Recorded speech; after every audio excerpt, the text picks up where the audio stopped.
Conscious Tamil YouTube சேனலின் வணக்கம். ஒரு வயதான மூதாட்டி.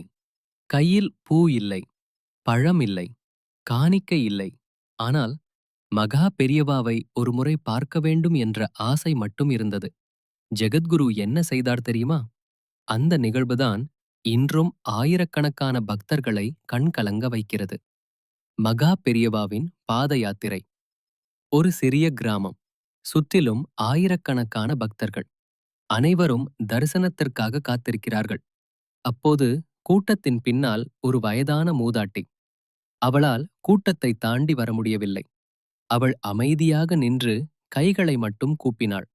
அந்த கூட்டத்தில் யாரும் கவனிக்காத ஒரு விஷயத்தை மகா பெரியவா கவனித்தார். அவர் உடனே தன் நடையை நிறுத்தினார். சில நொடிகள் அந்த மூதாட்டியை பார்த்தார். பிறகு தன்னுடன் இருந்தவர்களிடம், அந்த அம்மாவை இங்கே வரச் சொல்ல வேண்டாம், நாமே போகலாம் என்றார். பிறகு அந்த மூதாட்டியை நோக்கி நடந்து சென்றார். மூதாட்டி அதிர்ச்சி அடைந்தாள். கண்களில் கண்ணீர், கைகள் நடுங்கின.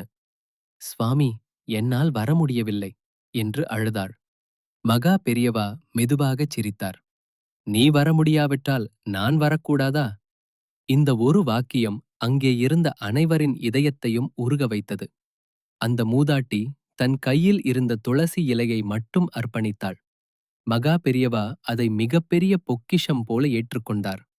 இறைவன் நாம் என்ன கொடுக்கிறோம் என்பதை பார்க்கவில்லை, எவ்வளவு அன்போடு கொடுக்கிறோம் என்பதைத்தான் பார்க்கிறான்.